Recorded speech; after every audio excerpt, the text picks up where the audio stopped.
안녕하세요. 오늘 저희가 함께 살펴볼 이야기는요, 신중함에 대한 건데, 이게 좀 독특한 관점이에요. 네, 그렇죠. 보통 우리가 신중하다고 하면, 외부의 위험 같은 걸 피하는 거, 그런 걸 먼저 떠올리잖아요. 맞아요. 대부분 그렇죠. 근데 이 자료는 그거보다 훨씬 더 깊은 어떤 내면의 차원을 다루고 있거든요. 어쩌면 우리가 아는 그냥 조심성만으로는 좀 부족할 수도 있다. 이런 이야기인 거죠. 네, 바로 그 지점입니다. 자, 그럼 이 흥미로운 관점 한번 같이 파헤쳐 볼까요? 좋습니다. 먼저 신중함이 중요하다는 건 우리 다 알죠. 사람은 완벽하지 않으니까 실수할 수밖에 없고 그래서 늘 조심해야 한다는 건 어떻게 보면 기본 중에 기본이고요. 네네. 옛말에도 있잖아요. 신중함은 지혜의 어머니다. 이런 말도 있고요. 그렇죠. 아주 유명한 말이죠. 그런데 이 자료에서는 우리가 보통 생각하는 그런 신중함 있잖아요. 예를 들면 돈 관리 잘하거나 좀 위험해 보이는 계약 같은 거 피하는 거예요. 네, 그런 것들. 그게 이야기의 전부가 아닐 수 있다. 어쩌면 절반에 불과할 수도 있다. 이렇게 말하고 있어요. 맞습니다. 바로 그 부분이 아주 흥미로운데요. 자료를 보면 그런 일반적인 신중함이라는 건, 주로 물질적이거나 아니면 신체적인 보호, 여기에 초점이 맞춰져 있다는 거죠. 아, 네. 눈에 보이는 것들이요. 네. 그런데 이게 참 역설적인 게 뭐냐면 이런 외적인 거에만 너무 신경을 쓰다 보면 오히려 우리가 피하려고 했던 그 실패나 손해를 스스로 불러올 수도 있다. 이렇게 경고를 해요. 그건 왜 그런 거죠? 더 조심하는데 왜요? 그게 이제 보이지 않는 차원에서 뭐랄까 해로운 원인을 스스로 만들게 되기 때문이라는 설명이에요. 보이지 않는 원인이요? 네. 비유하자면 바깥에 있는 정만 계속 경계하다가 정작 내부에 있는 문제 때문에 무너지는 그런 상황이랑 좀 비슷하다고 볼 수 있겠죠? 아, 그러니까 외부 위험 피하는 게 다가 아니라는 거군요. 와, 그럼 이야기가 확 달라지네요. 그렇죠. 그럼 자료에서 말하는 그 진정한 신중함이라는 건 도대체 뭔가요?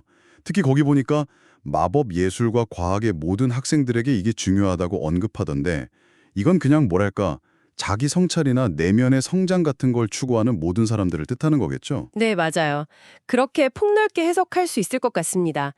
이 진정한 신중함이라는 것은요, 주로 우리 내부, 그러니까 잔료에서는 이걸 아스트랄 차원이라고 표현하는데 쉽게 말하면 우리의 감정, 직감, 기분 같은 거 있잖아요. 눈에 잘 안 보이는 영역? 네네, 감정 같은 거요. 네.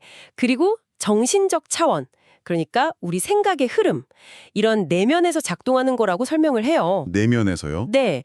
핵심은 뭐냐면 우리 안에 있는 어떤 부정적인 특성들, 예를 들면 습관적인 비관론이라던가 아니면 불필요한 열정, 게으름 같은 거요.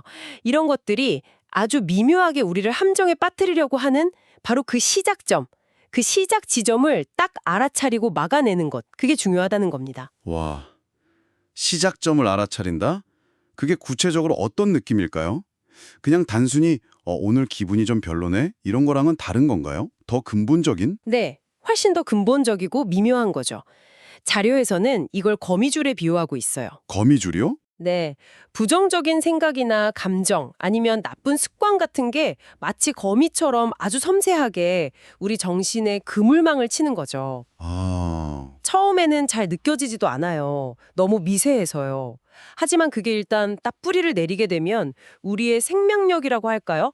그러니까 삶의 활력이나 의욕, 창의성 같은 그런 내면의 에너지를 조금씩 조금씩 갉아먹게 된다는 겁니다. 와, 무섭네요. 그쵸. 그래서 진정한 신중함이라는 건 이런 내부의 거미가 자기 집을 짓기 시작하는 바로 그 순간, 그걸 포착해내는 어떤 감각, 거기에 가깝다고 볼 수 있어요. 와, 듣고 보니까 정말 엄청 섬세한 감각이 필요하겠는데요? 네, 맞습니다. 꾸준한 자기 관찰이 필요하죠. 그럼 이 진정한 신중함이라는 건 어, 단순히 문제가 딱 생겼을 때 거기에 반응하는 그런 수동적인 게 아니라 아예 문제가 될 만한 그 씨앗 자체를 내부에서부터 미리 예방하는 그런 능동적인 힘이라고 봐야겠네요. 정확합니다. 바로 그거예요. 그러니까 물질적인 것뿐만 아니라 감정, 생각, 이 모든 차원에서 다 작용하는 거군요. 네, 모든 차원에서 우리를 지켜주는 보호자 역할이라고 할 수 있죠. 단순히 외부의 해를 피하는 그런 방어적인 자세를 넘어서는 겁니다. 그보다 훨씬 근원적인 거죠. 눈에 보이지 않는 원인 단계에서 부정적인 결과가 현실로 나타나는 걸 막는 거예요. 그러니까 물질적인 문제로 드러나기 전에 그 원인이 되는 내부의 어떤 불균형이나 부정적인 패턴을 먼저 다스리는 지혜, 이렇게 정리할 수 있겠네요. 네, 완벽한 요약입니다. 그게 바로 이 자료가 말하는 진정한 신중함의 핵심이죠. 자, 그렇다면 이 모든 것이 지금 듣고 계신 당신에게는 어떤 의미로 다가오시나요? 이 관점을 따라가 보면 신중함이라는 걸 단지 외부 세계에 대한 경계로만 볼 게 아니라 우리 자신의 내면을 향한 어떤 깊은 주의력으로 확장시켜야 한다는 생각이 드는데요. 네, 그렇죠. 아주 미묘하게 스쳐 지나가는 그런 부정적인 생각들, 혹은 나도 모르게 계속 반복하고 있는 작은 습관들이 혹시 내 안에서 거미줄을 치고 있지는 않은지 얼마나 자주 알아차리고 계신가요? 한번 스스로에게 물어볼 만한 질문인 것 같아요. 네, 그리고 여기서 또 중요한 질문 하나가 자연스럽게 생기죠. 자료에서는 이런 신중함을 함양한다. 즉, 길러나가야 한다고 말하거든요. 아, 함양한다? 네. 그렇다면 방금 우리가 이야기 나눈 이런 깊고 다층적인 인식과 경계, 이 진정한 신중함을요, 우리 일상 속에서 실제로 키워나려면 구체적으로 어떤 노력을 해볼 수 있을까요?